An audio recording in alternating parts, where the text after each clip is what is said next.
Nervous? Very, very dreadfully nervous I had been and am. But why will you say that I am mad? The disease had sharpened my senses, not destroyed, not dulled them. Above all was the sense of hearing acute. I heard all things in the heaven and in the earth. I heard many things in hell. How then am I mad? Hearken and observe how healthily, how calmly I can tell the whole story. It is impossible to say how first the idea entered my brain, but once conceived, it haunted me day and night. Object there was none, passion there was none. I loved the old man. He had never wronged me. He had never given me insult. For his gold, I had no desire. I think it was his eye. Yes, it was this. He had the eye of a vulture, pale blue eye with a film over it.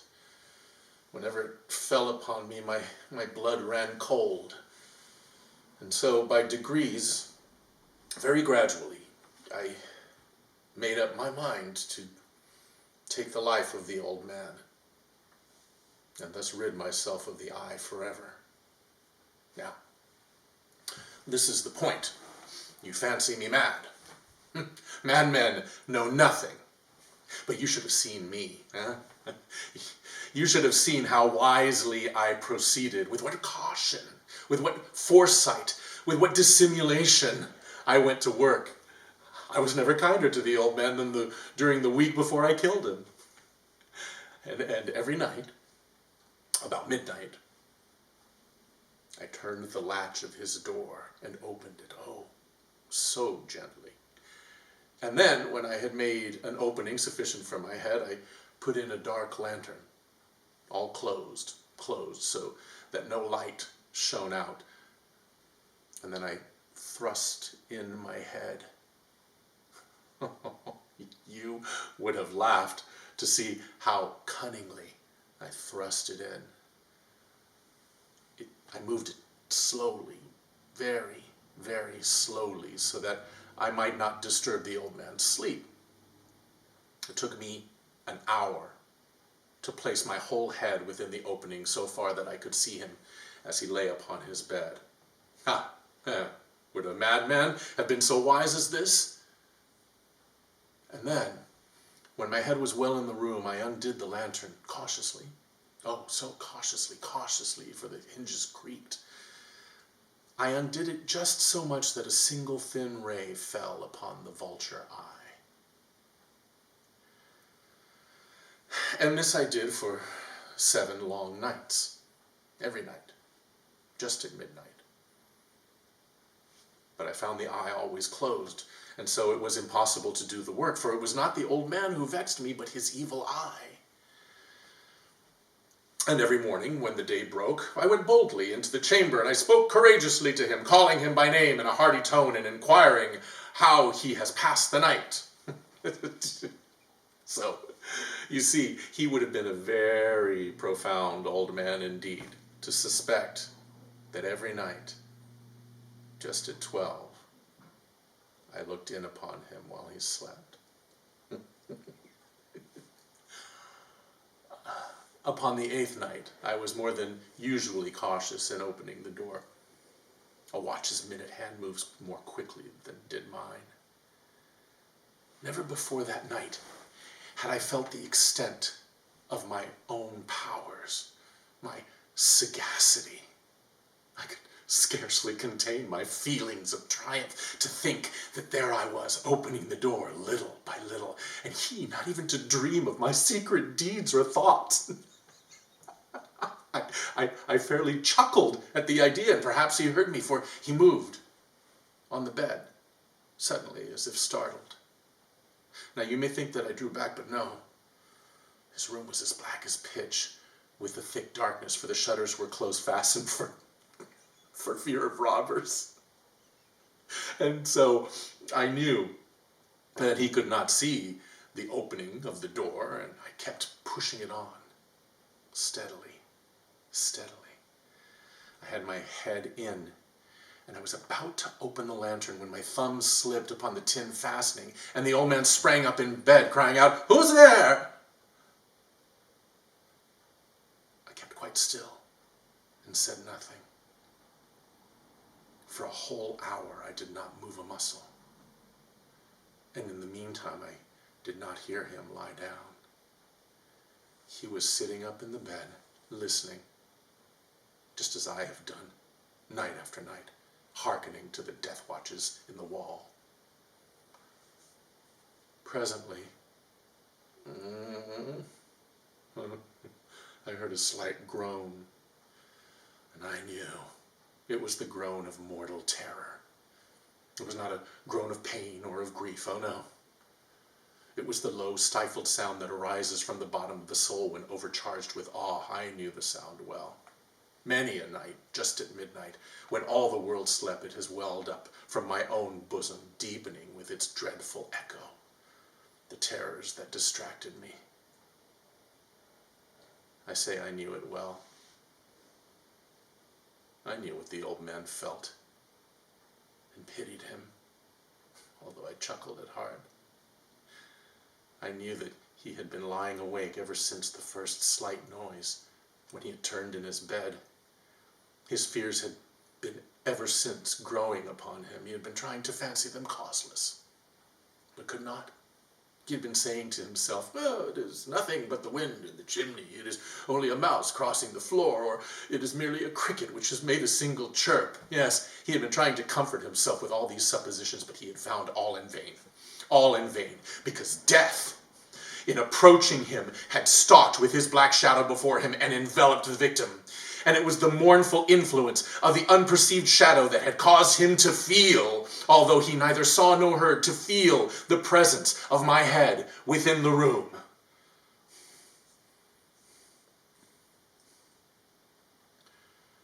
When I had waited a long time, very patiently, without hearing him lie down, I resolved to open a very, very little crevice in the lantern. So I opened it. You cannot imagine how stealthily,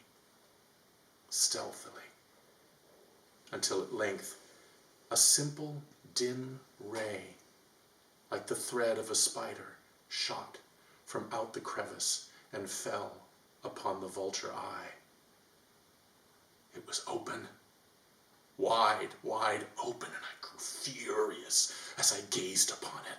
I saw it with perfect distinctness, all a dull blue with a hideous veil over it that chilled the very marrow of my bones.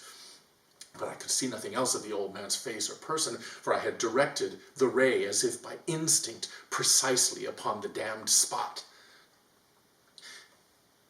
And have I not told you that what you mistake for madness is but over acuteness of the sense? Now, I say, there came to my ears a low, dull, quick sound, such as a watch makes when enveloped in cotton. I knew that sound well, too. It was the beating of the old man's heart. It increased my fury, as the beating of a drum stimulates the soldier into courage. But even yet I refrained and kept still. I scarcely breathed. I held the lantern motionless. I tried how steadily I could maintain the ray upon the eye. Meantime, the hellish tattoo of the heart increased. It grew quicker and quicker and louder every instant. The old man's terror must have been extreme. It grew louder, I say louder every moment. Do you mark me well? I have told you that I am nervous. So I am. And now at the dead hour of the night, amid the dreadful silence of that old house, so strange a noise as this excited me to uncontrollable terror. Yet for some minutes longer I refrained and I stood still, but the beating grew louder. I thought the heart must burst. And now a new anxiety seized me. The sound would be heard by a neighbor. The old man's hour had come. Ah! With a loud yell, I threw open the lantern and leaped into the room. He shrieked only once. In an instant, I dragged him to the floor and pulled the heavy bed over him. And then I smiled gaily to find the deed so far done. But for many minutes, the heart beat on with a muffled sound. This, however, did not vex me. It would not be heard through the wall.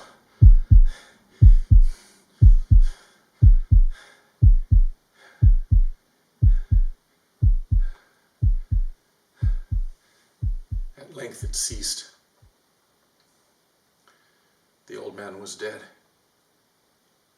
I removed the bed and examined the corpse. Yes, he was stone dead.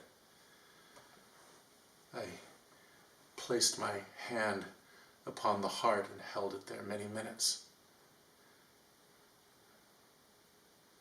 There was no pulsation. He was stone dead. His eye would trouble me no more.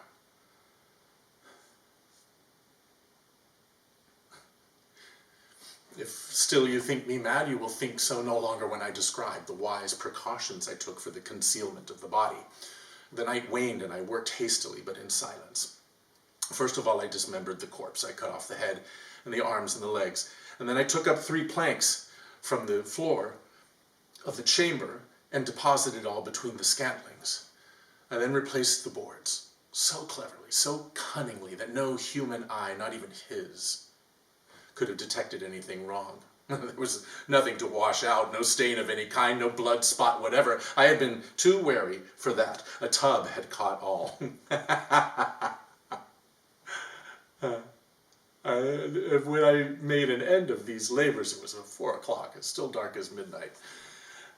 As the bell sounded the hour, there came a knocking at the door. I went down to open it with a light heart, for what had I now to fear? There entered 3 men who introduced themselves with perfect suavity as officers of the police. A shriek had been heard by a neighbor during the night. Suspicion of foul play had been aroused. Information had been lodged at the police office, and they, the officers, had been deputed to search the premises. I smiled, for what had I to fear? I bade the gentleman welcome. The shriek, I said, was my own in a dream. The old man, I mentioned, was absent in the country. I took my visitors all over the house. I bade them search well. I led them, at length, to his chamber. I showed them his treasures, secure, undisturbed. In the enthusiasm of my confidence, I brought chairs into the room and desired them here to rest from their fatigues, while I myself, in the audacity of my perfect triumph, placed my own seat upon the very spot beneath which reposed the corpse of the victim. The officers were satisfied. My manner had convinced them. I was singularly at ease. And they sat, and while I answered cheerily, they chatted of familiar things. But ere long, I felt myself getting pale and wished them gone. My head ached, and I fancied a ringing in my ears. But still they sat, and still chatted. The ringing became more distinct. It continued, and it became more distinct. I talked more freely to get rid of the feeling, but it continued and gained definiteness until at length I found that the noise was not within my ears. No doubt I grew very pale, but I talked more fluently and with a heightened voice. Yet the sound increased, and what could I do? It was a low, dull, quick sound, much such a sound as a watch makes when enveloped in cotton. I gasped for breath, and yet the officers heard it not. I talked more quickly, more vehemently, but the noise steadily increased. I arose, and I argued about trifles in a high key and with violent gesticulations, but the noise steadily increased. Why would they not be gone? I paced the floor to and fro, with heavy strides, as if excited to fury by the observations of the men, but the noise steadily increased. Oh God, what could I do? I foamed, I raved, I swore, I swung the chair upon which I had been sitting and grated it upon the boards, but the noise arose over all and continued. It increased, it grew louder, louder, louder, and still the men chatted pleasantly and smiled. Was it possible they heard not? Almighty God, no, they heard, they suspected, they knew they were making a mockery of my horror. This I thought, and this I think. But anything was better than this agony. Anything was more tolerable than this derision. I could bear those hypocritical smiles no longer. I felt that I must scream or die. And now again, hark! Louder! Louder! Louder! Louder! Villains! I shrieked. Dissemble no more. I admit the deed. Tear up the planks. Here! It is the beating of his hideous heart!